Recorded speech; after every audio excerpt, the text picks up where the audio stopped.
Hello, welcome to Universal Love Law. Today's video is going to be about the fifth house stellium. I've been waiting a while to do this video, so I'm really happy to get into it with you guys today. So, I'm going to start off with going through all of the planets in the fifth house, starting from the sun to Pluto. And then I'll give my overall perspective of the actual stellium and the life lesson around that. So, I have my little beautiful cards that I make because I'm just a creative person. So, sun. So, remember, guys, sun is it's your energy level. It's your energy that you carry. It's the characteristics that you have in your energy, and it's kind of your direction and how you go about asserting yourself in life, your vitality, and your overall ego, sense of self. And so when you have that in the area of the fifth house, which is your creative expression and which is your it's your creativity, it's your connections with others. It's like places that bring out creativity in you, art. It's all of the butterflies that you get when you're pursuing someone. It's like the initiating, like feeling and of love. And so when you have your sun here, this is an energy that you radiate within you, okay? So you radiate that fifth house energy in your sun sign. So because your sun is so personal, it's something that you're always kind of tapped into each and every day throughout your day. It's carries and it's with you.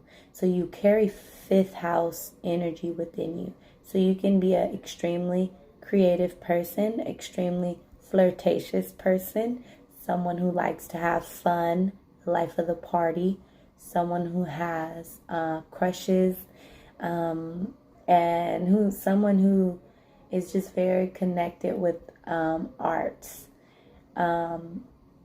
in a very free-flowing way, okay? So like the energy that the sun gives off, like the light that the sun gives off, in your sun sign, it doesn't matter what it is. If it's earth, it will be a grounded, creative side that people feel. If it's so grounded, meaning practical, you're probably very funny, or it's something very down to earth and low key about you that shines in that fifth house type of way, whether it be you liking to get really creative with your writing or if you like to write music, something that's kind of grounded and like down to earth. If it's water, it's something that you're extremely charismatic towards. Like there's a lot of sensuality that you carry in a creative way. If it's air, it's the mental creativity. So this can kind of tie into the communication style is a creative way, the way you express yourself. If it's fire, it's going to be more in a passionate way. So it's more exuberating, like exerting this warmth of creativity. And so overall, sun in the fifth house, people are very individual. Like they want to be unique and they want to, or they might just be with the trends, like they might be with the highs and lows, with what's going on with,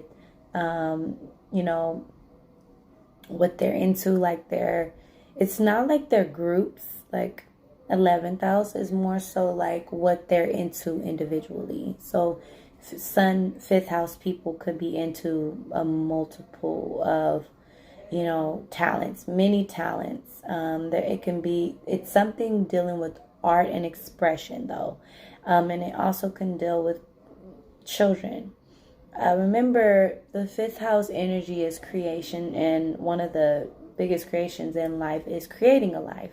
And so, yeah, so people that have their sun in the fifth house, they may have multiple kids, they may work with children, and yeah, so let's make sure I'm not forgetting anything. Oh, also your ego kind of is like being influenced through fifth house things. So like your hobbies, you build a really big ego around the things that you're into, and you like to express that to people. And it really helps you identify with yourself, because remember, sun is self-identity. And so when it's in the fifth house of creativity, you try to find something that will get you to have a individual, like an individual identity from separate from others. It's like your own way of expressing yourself. And that's really important because you pride yourself on it. It's your sun sign, and so whatever your passions are, it definitely will be around some type of expression or creating of some sort. And I definitely feel like that if you do have your sun in the fifth house, to know that that is a part of your growth. And it's good to do things that you love. It's good to tap into your hidden talents so that you can really be happy in life. And it will give you a lot of stamina, a lot of willpower, and it will recharge your batteries all the time, because that's what the sun wants, the sun needs. So yeah. Sorry, people were walking by, but so we're going to continue with moon in the fifth house. So when we get to the moon, you want to remember that the moon is your unconscious mind, subconscious, your mood, the way your mood swings, like the way your mode is, your general state of being emotionally, and it also deals with your reaction, how you respond to external things. Okay, and yeah, also your gut feeling and intuition. So, when we're dealing with someone who is a moon in the fifth house person, fifth house is creative energy, in its purest form. Like, it's the area of life. So, when it comes to that area, it's in your moon. So people will see that often because you're always in touch with your moon energy. It's always the way you respond to things. So you will be very intensely intuitive. Moon fifth house people are intuitive because that's a part of the creative energy. It's in intuition. So moon fifth house people have a very creative ability. Like, they can tap into that intuition.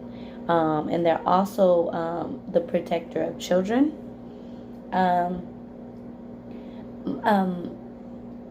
Fifth house is kind of governs the children and creation of life, little babies, infants, younger children. So fifth house people that have their moon there, they kind of naturally feel like they're protectors over the children, and they want to nurture children through the way that they react to them. They want to give them attention and give them reassurance. That's a part of the whole nurturing aspect that fifth house moon people have. So when you think about the fifth house, you also want to take in consideration that it is the way we express ourselves. Okay, so if there's someone who has their emotions in an expressive place, it definitely calls for this person to have a mature emotional understanding of themselves, or they will express themselves in not so great ways. This is when the planet is more debilitated.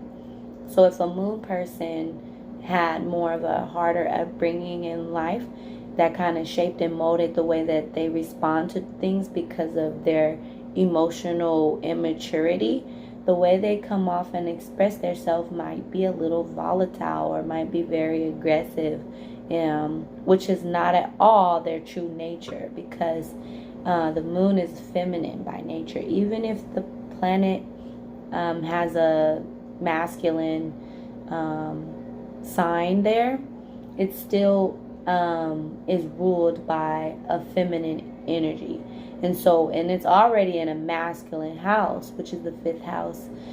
So if a fifth house moon person is a little bit debilitated, the way they express themselves might not be extremely healthy for other people. So it's important for fifth house people to kind of do shadow work. Remember, if your emotions are really matured through time, but they're shaped and molded how we respond to our emotions in childhood. So, any subconscious things that might be going on with you might create, because the moon rules the subconscious mind. So it could create some fears or some doubts, but it's important because if subconsciously you already have fears within you, it can stop you from believing in yourself when it comes to your hobbies or your talent. So it's important to heal your wounds if you have any emotional wounds through childhood, because your moon will definitely bring up to the surface those subconscious fears when it comes to the area of life, which is the fifth house type of things. Like, there could be, if you had a bad experience with with growing up in your home, you could have a subconscious fear around having children, because fifth house energy is the children. And so that's something to consider when you understand how your subconscious mind works.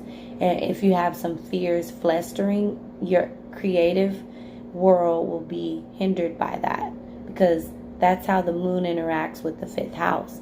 Subconsciously, if you have a lot of confidence and harmony in your emotional self, meaning even if you did have a hard childhood, it's important to do the work by going internally inside yourself and allowing yourself to process the experiences, forgiving the people who've hurted you, forgiving yourself, letting it go, and understanding it. Just sitting with that feeling is how you process the emotion, so that those fears do not affect or hinder your creative abilities.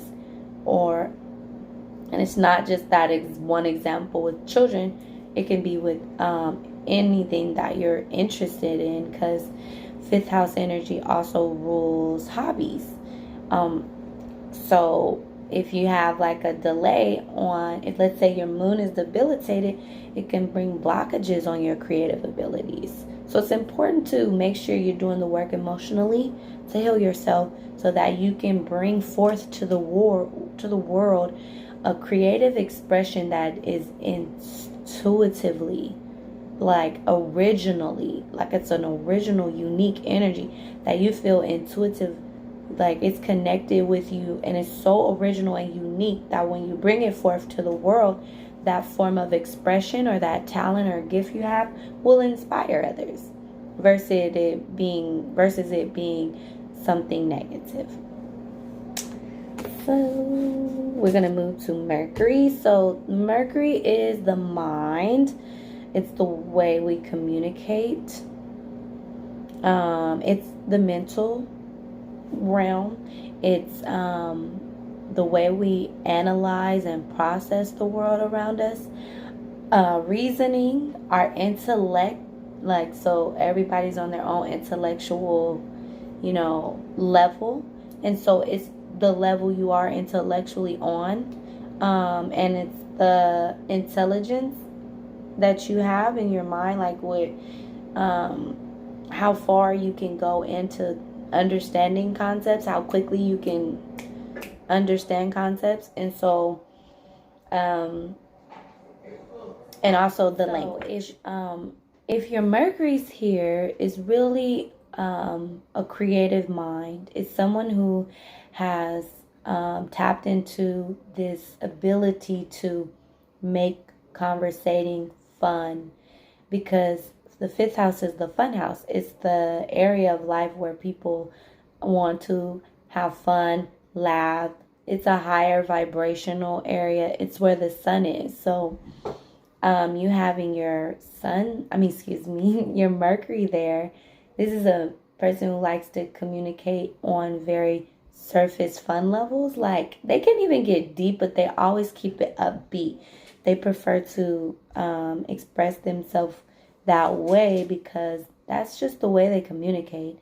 They're very keen when it comes to expression. Like, they can bring an originality to poetry, to writing music, to creating scripts, like people who do screenwriting.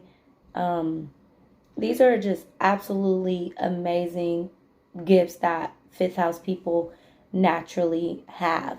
They have the gift of creating a unique and original form of communication. So these are people who also like to engage with people or be stimulated in fifth house arenas. So areas like, they may like to go out to shows, or they may like to go out um, to the clubs. They might like to go out to groups, places, settings where they're all discussing one form of art, because this is the area of life that a fifth house Mercury person likes to communicate on. That's their level, and that's what really stimulates a fifth house person, is being in the atmospheres that stimulate their creative process, their creative thinking.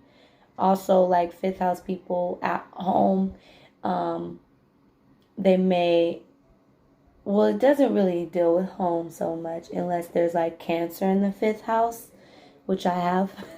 So, like, that's a totally different world. But, like, just having a creative space to express yourself freely is really important for a fifth house Mercury person um, to stay stimulated. And they do like to be associated with areas of life. Like, third house is Mercury house. So third house type of things are, places, short distant places. Like, and so when you think of Mercury in that sense, Mercury has this, Mercury in the fifth house has this desire to communicate about hobbies or talents or topics or things in these areas that make them feel stimulated on a mental level. And so, um, even if it's, because you got to remember too, fifth house deals with pleasure and like romance. So when you have someone who their Mercury is in the fifth house, they may be very turned on mentally by people. They may be more stimulated through conversation when it comes to romance. And that might be the way you kind of sweep a fifth house Mercury off their feet. If you can, have a way with your words and be creative, and vice versa.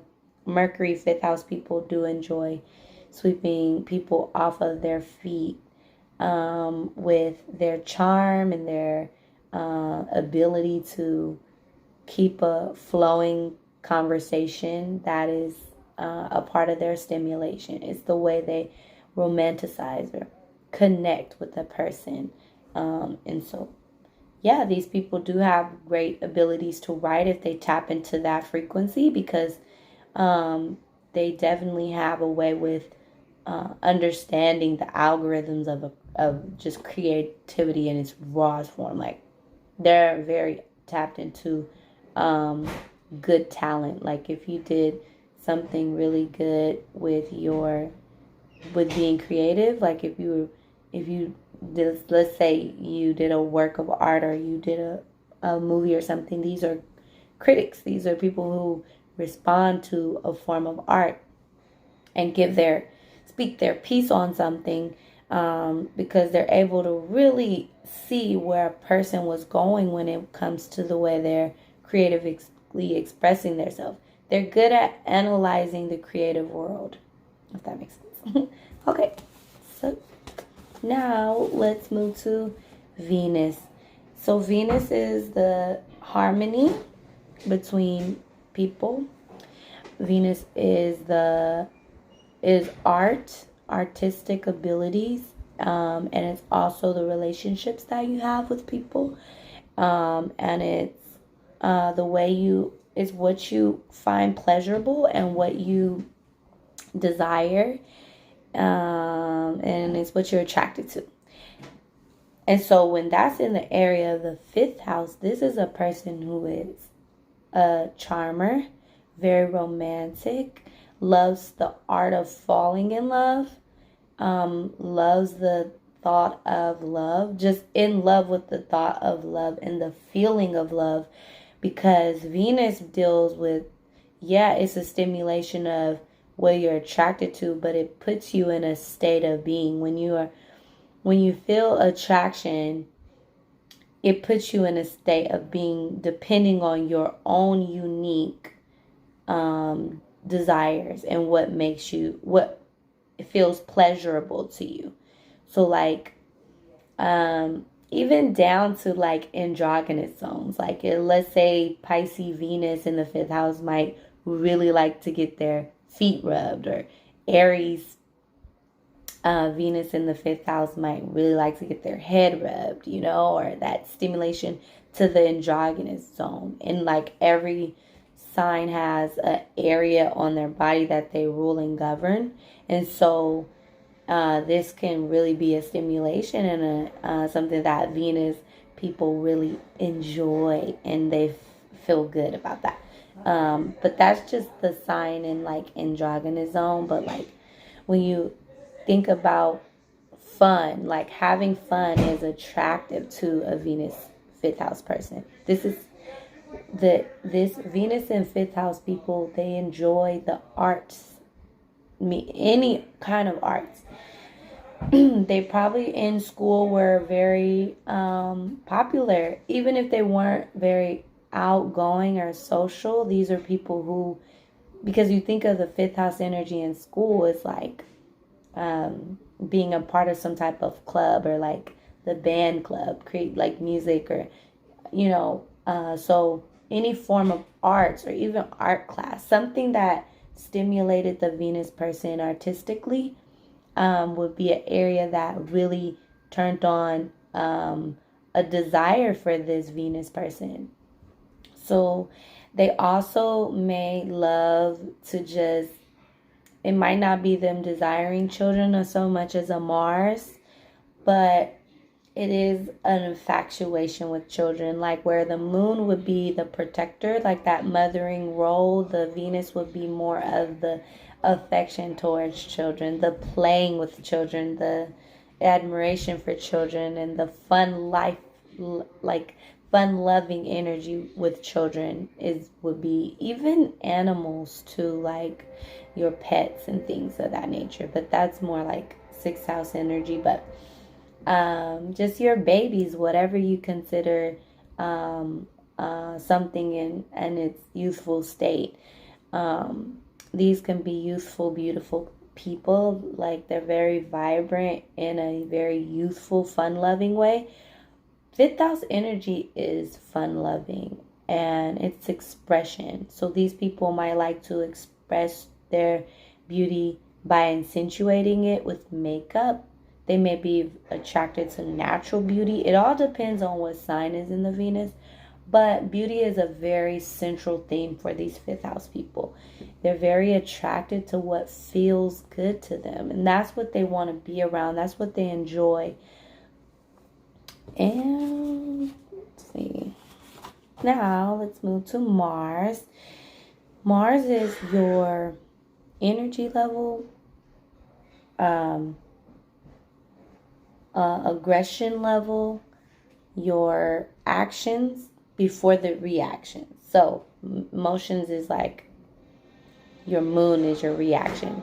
Your Mars is your action. It's like, but it's your long-term action in a sense where it's like what you go for in life, and it's your drive, is what drives you, is what makes you, turns on your passion, like is what you desire, it's what you go after, it's your willpower. And it really depends on what sign you have in your Mars to be able to really like understand like. So like, okay, so let's say you have your Mars in the fifth house. This makes a person who is extremely passionate about whatever it is that they're good at, whatever it is that they consider a talent or gift. They're passionate about it. They want to go after it. They want to go after something dealing with creative arts. They want to go after something dealing with creative expression and creativity. They want to go after whatever it is that makes them feel like they're in an expressive state where they can just flow easy. You got to remember, like, expression is being able to be heard and understood. Like, if I express myself, my intention is to release for someone to, or something to respond to it with understanding. That's the give and take. So Mars' desire is to have an expression that's heard, because that's the aggressive and the desired goal. Like, Mars has a goal in mind. Mars is, I'm doing this for this reason. So whatever form of expression the Mars energy person, like that person, is taking on, there's a desired outcome. So these people might have really high hopes for themselves when it comes to music or like being a star or whatever, you know. Also, anybody that they like and admire, they're going to pursue them aggressively. And if it's not an aggressive sign in their Mars placement, they're going to pursue it in whatever way that sign kind of does things. Like if it's,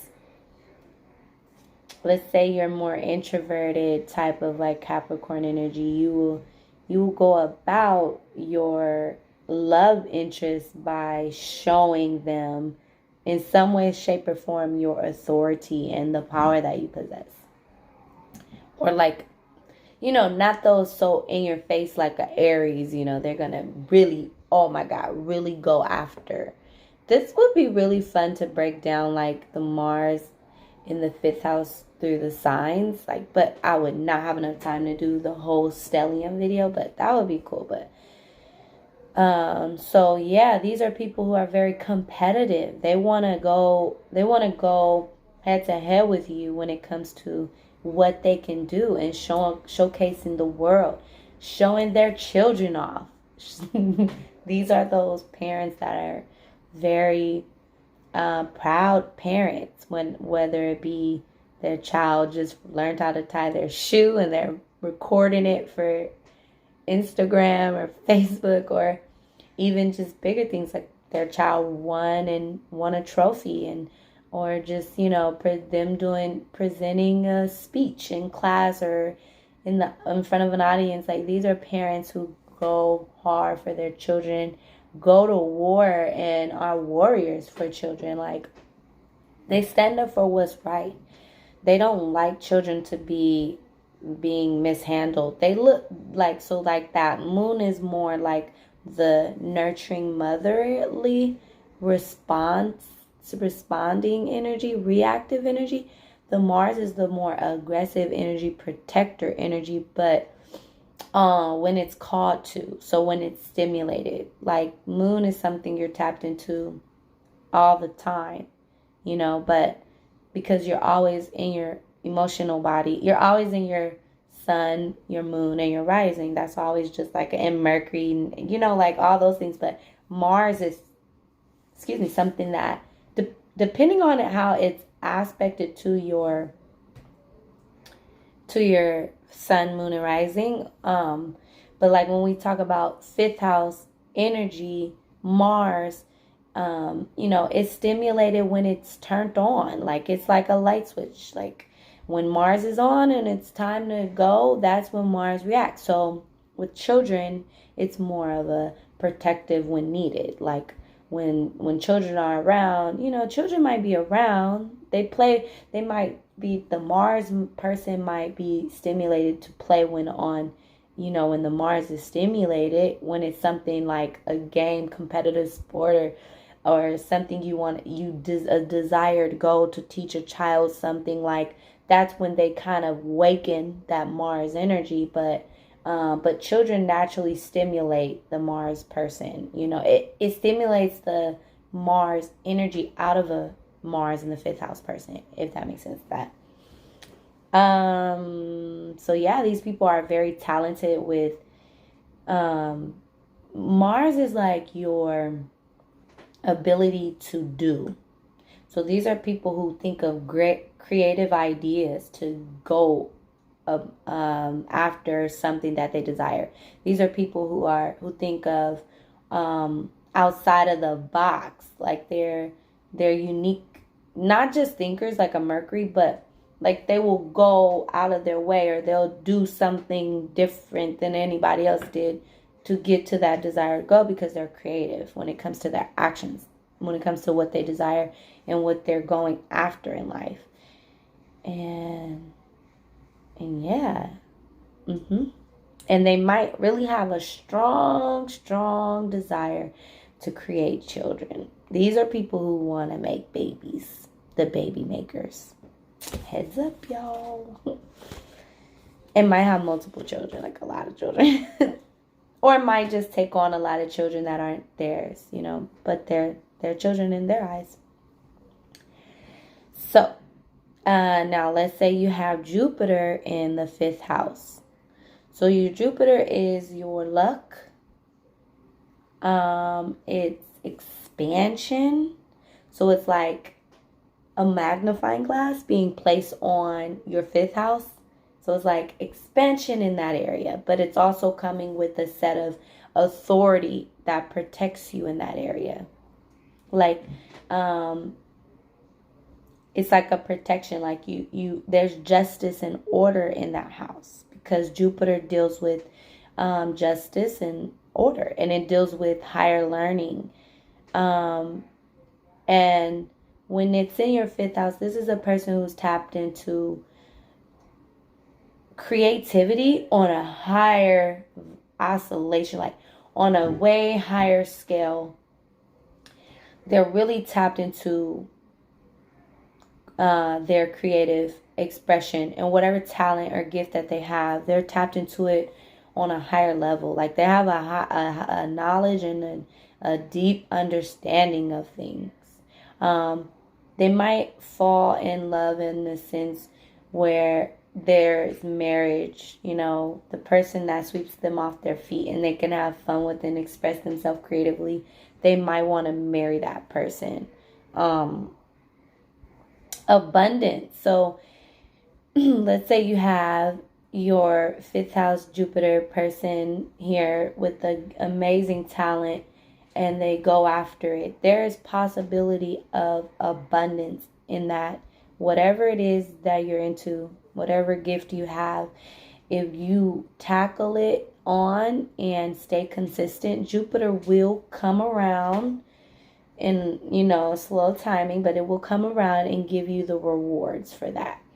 Now, you do want to take in consideration if Jupiter is negatively aspected, because if it is, then this is someone who might have a more learning experiences through, the rise and falls. Like, I had it all, I lost it all, or it's not like a Saturn type of situation where, you have to wait a very long time, but it's more like a learning process if it's debilitated, if your Jupiter is debilitated, meaning a lot of hard aspects or a lot of squares to your either fifth house or to your Jupiter. So it's really important to take that in consideration. It's not a punishment to you, or it's not a bad thing that, you can't have something and keep it. It's just the learning that comes with it, because any debilitated aspect is actually a gift in disguise.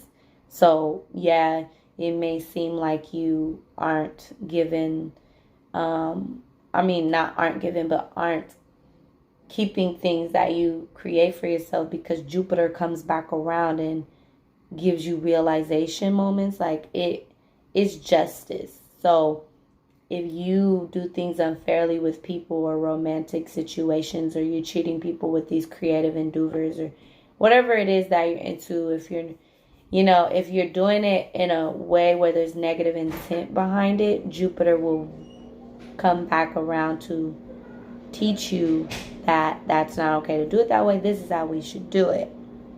So it's really all on you. You can have a bunch of squares in your chart, and it really depends on how you work it and the wisdom that you have already to know that, okay, I'm not going to do it that way because I know it's not right. That's when the squares are like, you eventually have to learn. Like, it's like something you don't know when you come here. But I'm getting really deep off into debilitation of Jupiter, but I think I'm doing that because a lot of people think that Jupiter is just this rewarding planet, which it can be. Like, Jupiter is like $100,000. Here you go. Like, what? Like, yeah. Jupiter will do that for you, but Jupiter also will give you a sense of responsibility, and not more so responsibility, that's more Saturn, but more justice. Like, it's karma, but not, see, this is why Jupiter and Saturn is so interestingly tied into each other. Like, they work so well. Like, Jupiter and Saturn is like the grandparents, or like, but yeah, so I don't want to get lost in that, but yeah.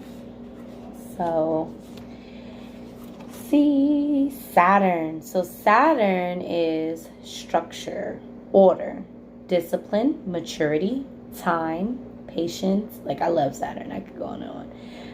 Responsibility, discipline, ambition, and obligations, law, authority. So when you think of that in the fifth house, Saturn in the fifth house is like a limit. It's kind of like, to the person, it's a block on them to being able to express themselves, whether it be something in the home. It all depends on the aspects of the individual person, but there's always a restriction on how you can express yourself. It's always like you needing time to mature, to grow that confidence when it comes to expressing yourself. You know what I mean? Like, or to just create what you've been wanting to create. Mastering that talent, that gift. It might take a Saturn fifth house person more time to learn how to tap dance than it would someone who has, Jupiter fifth house or whatever to tap dance, or, other supportive sun in the fifth house. It's like, I'm just shining, like, I'm the star, and you're able to really channel that creative energy in mastering that area of life, or that hobby in that area of life. But so Saturn would be more like, okay, you have that gift, but you gotta wait, and you gotta show the world, like, not the world, you have to show either people like that are, instructors, parents, whoever's there to support your creative expression. It might be like a stipulation in time, like time blocks before you are able to receive that mastery level, or even recognition. Like, These are people who have to wait a long time, but the benefits that they reap are abundant. You know, if it's done in order and if it's done with integrity. You know, that's how Saturn works. Saturn comes around to teach people, or it prolongs your ability to master something. So when we're dealing with creative energy, which is the fifth house, or um, hobbies or talents and things of that nature, it prolongs, it puts a stipulation time on it. And you could speed up the process by just being really, at it, but it's all depending on you. Because Saturn is like, okay, you either going to work hard for it and get like $1 million, or you're going to kind of work and get a few dollars and you didn't get that million because you're not being consistent.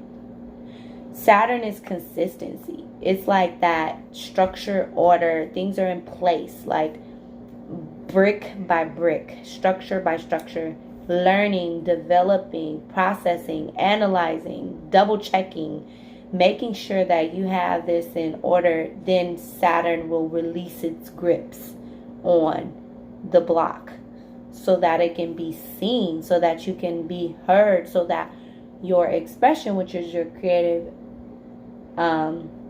whatever talent you have, that you're expressing yourself through either children, like whatever, I don't want to confuse you, but like whatever it is that you utilize that fifth house energy in, it will, once Saturn kind of lifts that block, you're able to receive the recognition for that. Because fifth house energy, it's like shining to be seen, to be embraced, and to be appreciated and to be admired. It's shining for a reason. That's what fifth house is. It's the sun.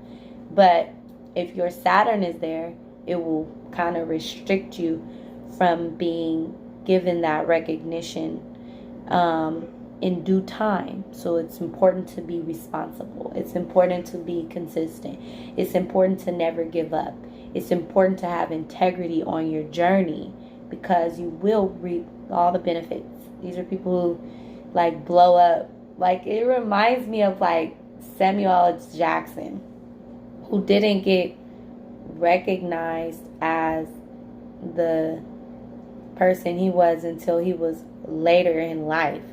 I want to say after 30, but like it was way later in life.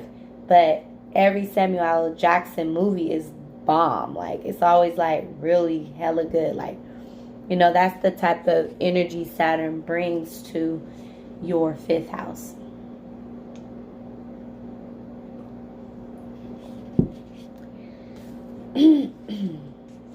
Okay. Uranus. So when you have Uranus in the fifth house, you got to remember, Uranus is what it kind of rebels. It's unpredictable. It can't be tamed. It can't be shown how to do something, because Uranus is going to form its own way of doing things.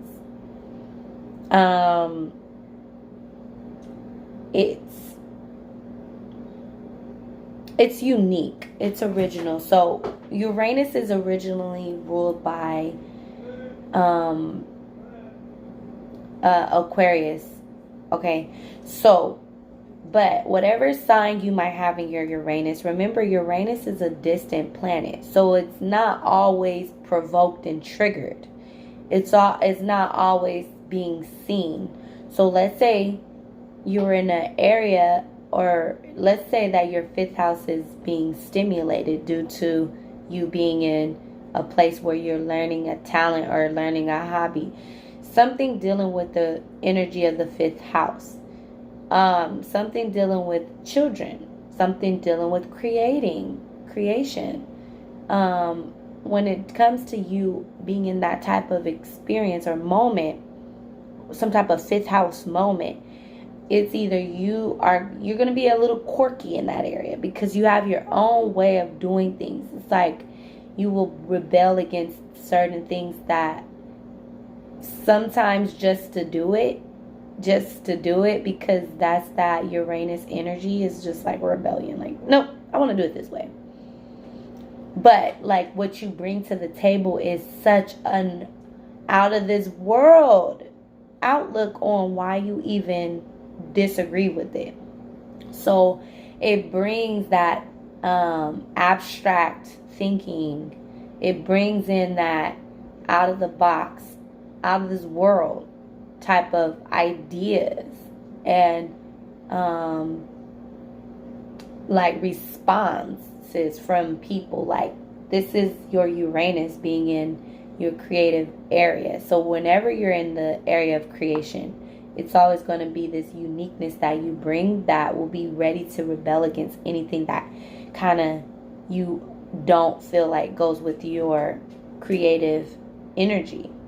So when you look at that, okay, so that's complex. But when you look at it in a person, this is someone who might be going to school to learn some type of art and not do feel like this is not the way I learn. Like, this is someone who might be like, I know this is the way this instructor is teaching me, but I'm not learning this way. I can find my way to do this on my own. It's that untamed,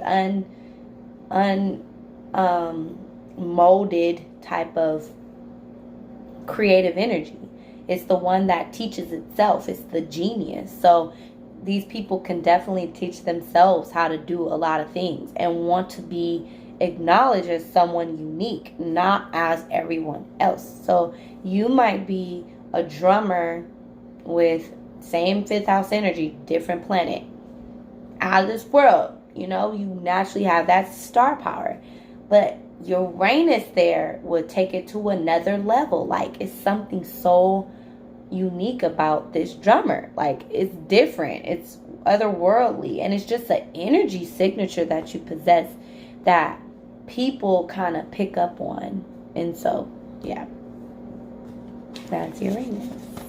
Neptune are the dreams, the illusions, the creativity. Oh my, Neptune in the fifth house is a good place for Neptune. Even though Neptune can kind of get too lost in their dreams, I think it's a good support of other planets being there because it taps you into so like there can be illusion. So debilitation is important. So knowing if your Neptune is debilitated or not is really important when it comes to deciphering how everything will play out. Anything that you're doing that's creative, anything that you're doing in creation, expression, anything that you're doing in what you desire as far as pleasures and hobbies, things that you're into that turn and stimulate that fifth house energy within you, will be done with the lens. Because Neptune is like this daydreaming type of energy. So, because it's ruled by Pisces, right? And so, it also just brings in this mysticism, like this really unique. It's not even just unique. It's like a known energy. Oh, I'm kind of tapping into something here. It's like an imagination. It's like a world that exists, that all ideas exist. And it's just all about being able to tap into that and bring it out into your world. And so it calls for ideas that exist that need to be brought into the world at the right time. Yep, tapping in on that. So fifth house Neptune people have creative ideas that need to be brought to the world. With support of other structured planets, those ideas, that pot of imagination and creativity can be willed into this existence, and should be, because it will help humanity kind of evolve in understanding creativity on another level. So like this is why Uranus and Neptune are like every generation. They're just moving together, you know, because Uranus brings in that rebellion and change, and Neptune kind of solidifies it with its knocking down. Uranus is bringing change to will into that new creative idea or that new creative imagination that is an idea formed to impact people. Always remember, fifth house is that expression that needs to be received. So, you know, any person with planets in their fifth house feel good when their hard work and efforts towards their creative ability is noticed. That's what the sun desires. Fifth house is the sun. It's ruled by the sun. You might not have your sun there. You may have your sun there. But whatever you have there, it's that ability to create with the intention to be understood, heard, felt, connected to. Okay. And last but not least, we have my other favorite planet, Pluto. So Pluto is transformation, death, rebirth. It's the magnet. I like to call Pluto the magnet because it's just like it just brings the truth into things, and it rediscovers itself. It's always evolving. Pluto is destruction though. Like, don't mess with Pluto. So Pluto in the fifth house can bring into, did I do Saturn? Yeah, I did Saturn. Okay. Pluto in the fifth house can bring into your life a lot of transformation. It can bring into your life a lot of transformation when it comes to your creative abilities. You may be that person who is, because it can bring in those type of learning experiences through people hurting you or things not working out for you, but it's like this passion in you, because Pluto is like a really strong, powerful planet when it comes to magnetizing and manifesting and wheeling in and bringing it to you, only for it to be a learning outcome to be transformed. So like if you have your fifth house energy and you have Pluto there, you're always going to be dying and rebirthed out of whatever it is that you're into creatively. You're always going to be reborn again when it comes to the things that you learn to master creatively. Like you may have let's say you're a singer. Put it in realistic form. Let's say you're a singer. This is the type of person who Pluto will come in to play. And it comes in through people. It comes in through scenarios. Or it comes into your own destruction of yourself. Like your own self-destruction. Only to rebirth you. So like, let's say a situation or scenario comes in where this singer is on their path, their journey, and they're trying to, connect with people and build themselves as an artist to get, the attention, because that's their fifth house energy, whatever they're really good at. They're creative at singing. They really tapped into that. So they want to expand and grow. Pluto is going to come in with an experience to just knock them off. And after they're knocked off, Pluto's going to teach them. Like they're going to sit down. They're going to listen to the voices and the feelings and the emotions, and they're going to understand and process, and they're going to get back up, and they're going to come back better, stronger, wiser. Like Pluto transforms anything it touches. So, and that can be someone who's always evolving in whatever creative abilities they have. But like, so you might be really, really good at dancing. Then boom, Pluto comes in. Pluto's aspecting something in your chart or aspecting you. And then you just immediately transform into a whole new talent. Now you're into something else. So it doesn't have to always be like a negative experience, but it could be. It's not Negative isn't bad also, remember. Negative is always, I mean, it feels bad in that moment, but it's always a learning opportunity. Once you know how something feels, you don't ever want to feel that again. You'll do whatever in your power to not go through that again. So Pluto brings in those type of experiences when it comes to your creative energies. It always transforms you in the creative endeavors that you're interested in. Some people, everybody in fifth house energy has different things that they're creatively responding to and expressing themselves through. Whatever art form they're expressing their self through, whether it's sculpting, actual painting, or poetry, or music, or just creating, like whatever you're creating, creating content creators, whatever it is that you're doing. If Pluto's there, it's always going to make you're going to awaken. It's like a baby into an adult, and then a baby again to an adult to a baby. Like, there's that life and death process. You're always going to be evolving and maturing and understanding, but it's an end that comes. And then when that end comes, there's a new. It's always like that, light at the end of the tunnel. And so, yeah, Pluto in the fifth house, I think it serves as a push to keep going and do something else now. You're not meant to stay in that stagnant energy. Like, Saturn will keep you there to master it, to grow and elevate. In that way, you'll get your reward.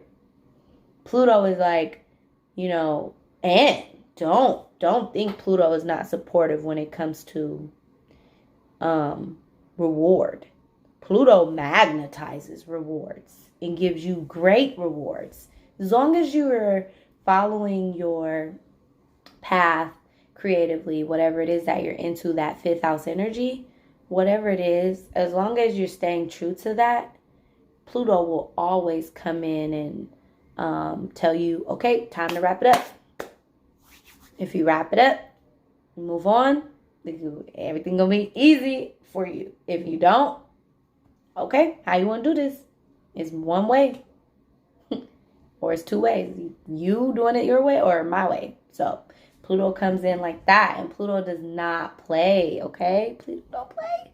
I know I'm a very Pluto dominant person, and so I know about all that type of transformation. So overall, planet stellium, people. So if you have a fifth house stellium, it's all about having fun in this lifetime, being true to that inner child that's within you, and not allowing life to just take your happiness. It's important for you to be happy a lot. It's important for you to express yourself as much as you can.